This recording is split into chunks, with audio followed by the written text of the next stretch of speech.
Hi friends, welcome to our channel Sami Karthi.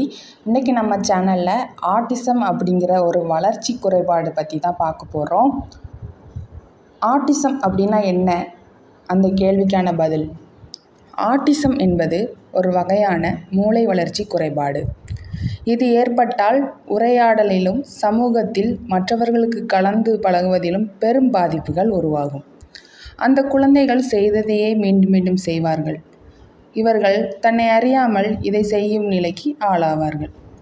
நம் நாட்டில் பிறக்கும் 500 குழந்தைகளில் ஒருவருக்கு ஆட்டிசம் ஏற்பட வாய்ப்புள்ளது என்பது குறிப்பிடத்தக்கது. ஆட்டிசம் அறிகுறிகள் எப்படி கண்டறிவது? அந்த கேள்விக்கான பதிலை பார்க்கலாம். குழந்தைகளுக்கு மந்தமான வளர்ச்சி, அதாவது டெவலப்மெண்ட் டிலே இருக்கும். குழந்தைகளுக்கு ஆட்டிசம் ஏற்படும் வாய்ப்பு உள்ளது என்றாலும் சராசரியாக 1 வயது வரை ஆட்டிசத்தை கண்டறிவது கடினமாக இருக்கும். 1 முதல் 3 வயதுள்ள குழந்தைகளுக்கு ஏற்படும் ஒரு சில அறிகுறிகளை வைத்து நாம் ஆட்டிசம் இருப்பதை கண்டறிகிறோம். இவற்றை ஆட்டிசத்திற்கான சிவப்பு கொடிகள் எனலாம். இவர்களின் சமூக உரையாடல்கள் எப்படி இருக்கும் என்று பார்க்கலாம்.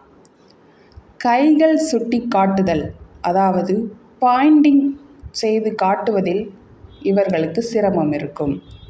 தலையசைத்தல், அதாவது நோடிங் போன்ற சைகைகள் குறைந்த அளவில் இருக்கும். மழலை மொழி, பேப்ளிங், அதாவது பேசாமை, மழலை மொழியை கூட பேச முடியாத அளவிற்கு இருப்பார்கள். இயல்புக்கு மாறான சப்தம் எழுப்புதல், நன்கு தெரிந்த சொற்களை மீண்டும் பயன்படுத்தாமல் இருப்பது போன்றதை கவனிக்கலாம். இக்குழந்தைகளின் சமூக தொடர்பு எப்படி இருக்கும் என்று பார்க்கலாம். மற்றவர் கண்களை உற்று நோக்குவதில் சிரமம், அடுத்தவர் செய்வதை பின்பற்றுவதில் ஆயாசம், தங்கள் உணர்வுகளை வெளிப்படுத்த சிரமப்படுதல், தங்கள் பெயரிட்டு அழைக்கும் போது பதிலளிக்காமை. ஆட்டிசம் குழந்தைகளின் கவனத்தை ஈர்ப்பதில் நமக்கு சிரமம் ஏற்படும்.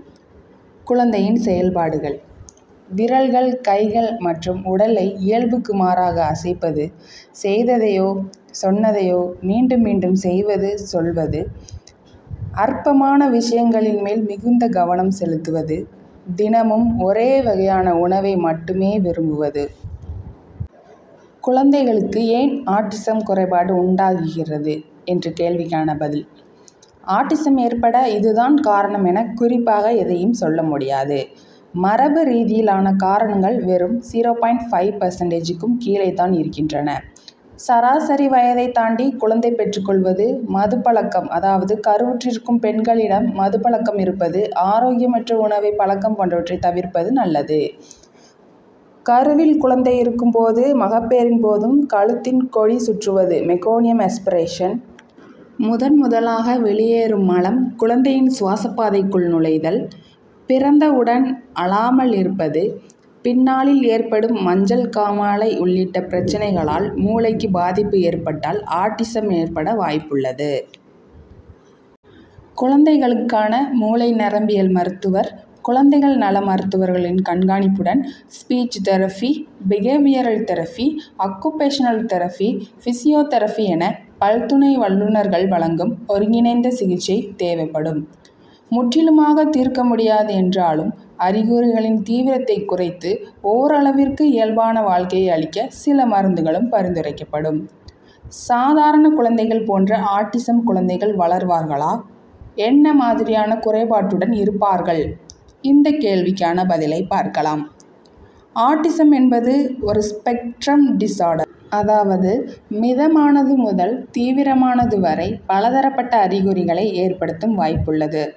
எல்லாருக்கும் ஏற்படுவது இல்லையெனினும் ஒரு சில பெண் குழந்தைகளுக்கு ரெட் சிண்ட்ரோம், அதாவது உடலுக்கு பொருத்தமில்லாத சிறிய தலை அல்லது கை கால்கள் இறுக்கமடைந்திருப்பது, ஸ்பாஸ்டிசிட்டி போன்ற அறிகுறிகள் ஏற்படலாம்.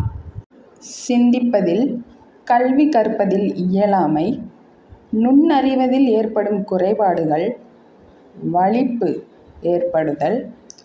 ஆட்டிசத்தை பற்றிய முழுமையான தகவல்கள் இல்லை என்றாலும் ஓரளவிற்கு உங்களுக்கு புரியும்படியாக நான் இந்த காணொளியில் விளக்கியிருக்கிறேன் என்று நம்புகிறேன். மேலும் இது போன்ற தகவல்களை பெற நம்முடைய சேனலை